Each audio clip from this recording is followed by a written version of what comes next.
इस तरह रोती हुई मन में पांचों बालों को भी खो दी सोचते हुए आगे निकलती है। इस तरह जाते समय एक बुढ़िया नजर आती है। उसे रोककर बात क्या है पूछती है। तुम्हारे कहने पर मैं गई थी, लेकिन मेरे बचे हुए 5 बाल भी झड़ गए।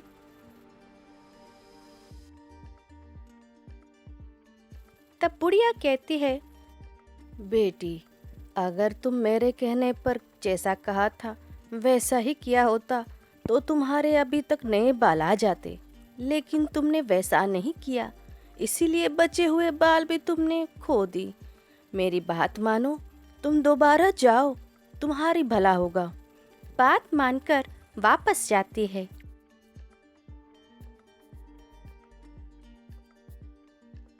जाते समय गुलाब के पौधे को ढूंढती है, लेकिन दिखता नहीं।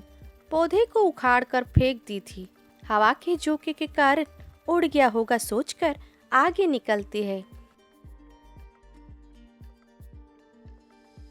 जाते समय एक सांप दिखता है। सांप को देखकर डर जाती है, लेकिन सांप को बिना हिले डुले पड़ा हुआ देखकर मर गया सोचती है। पास आकर देखती है तो आखिरी सांस लेते सांप को थोड़ा सा पानी पिलाकर वहां से आगे निकलती है। थोड़ी दूर जाते ही एक गाय दिखती है। वो बहुत ही निराश दिखती है। बेचारी गाय को थोड़ा सा दाना देकर बगल में पानी रखकर वहां से आगे निकलती है।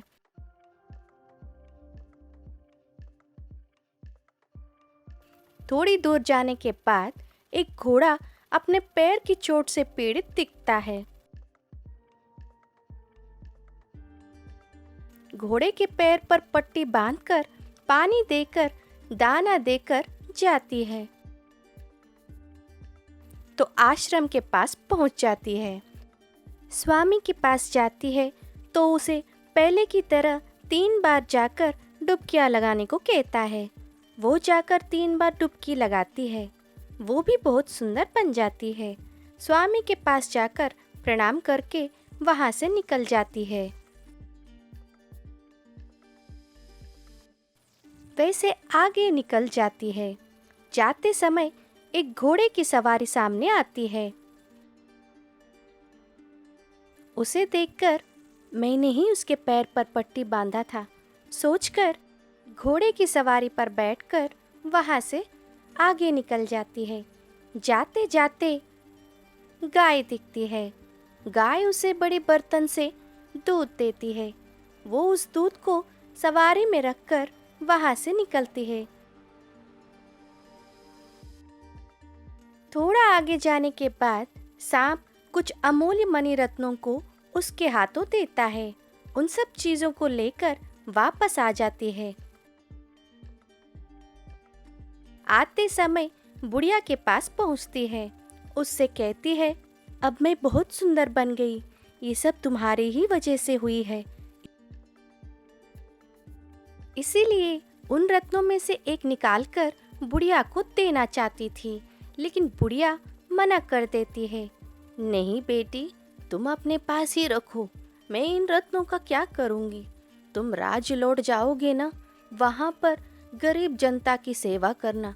बुढ़िया आगे कहती है, जो चीजें तुम्हारे पास हैं वो तुम्हारे बहुत काम आएंगे। निस्वार्थ होकर दान करना। ये घोड़े तुम्हारे खतरनाक यात्रा में भी कहीं भी जाकर तुम्हें पहुंचा देता है। ये दूध जितना भी दान करोगी घटेगा नहीं। और ये मणि रत्न तुम्हें अपने राज्य को खरीदने के मूल्य रखते हैं, लेकिन मन में असली बात छुपा देती है। वो बुढ़िया की धन्यवाद करके वहां से निकलती है। वो राज्य में वापस पहुंच जाती है। राजा के पास जाकर कहती है, अब मैं भी सुंदर बन गई हूँ, मैं भी यहाँ रहूंगी। राजा को यह बात स्वीकार नहीं था, तो कहता है, जितना धन चाहिए मांगो। क्षमा करें महाराज, इस राज्य को खरीदने की संपत्ति है मेरे पास, आपका दिया हुआ लेने की आवश्यकता नहीं है, कहकर अपने पास रखे मणि रत्नों को दिखाती है। फिर भी राजा उसे धन लेकर कहीं भी जाकर अच्छे से जीवन व्यतीत करने को कहता है। तब पहली पत्नी राजा से निवेदन करती है कि उसे भी हमारे साथ रहने दीजिए। उसकी बात मानकर राजा उसे रहने की इजाजत देता है। वह बहुत खुश हो जाती है। उस दिन से राज्य में रहती है। दोनों पत्नी वो दोनों बहुत खुशी से रहने लगते हैं। पांचवा पत्नी राज्य के गरीबों को अपनी संपत्ति दान करती रहती है। इस तरह कुछ दिन बीत जाते हैं। राजा पहली पत्नी को ही अधिक प्यार से देखता था, पांचवें पत्नी पर इतना ध्यान नहीं देता था। इस कारण से उसे बहुत गुस्सा आता था। पहली पत्नी पर ईर्ष्या बढ़ जाती है। राजा से उसे हर हाल में अलग करना चाहती थी।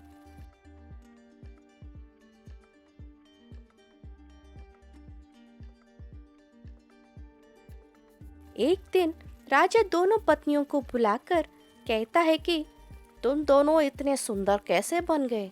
दोनों पूरी बात बताते हैं।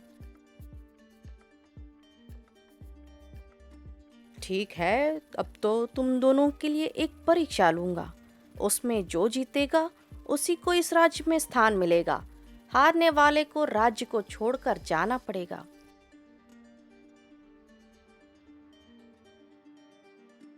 पांचवी पत्नी राजी हो जाती है, लेकिन पहली पत्नी अब परीक्षा लेने की क्या आवश्यकता है महाराज, पूछती है।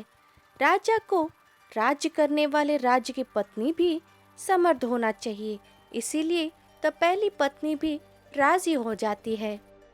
पांचवी पत्नी भी इसी मौके के इंतजार में रहती थी। इस परीक्षा में विजयी होकर उसे राज्य से निकलवाने का षड्यंत्र रचती है।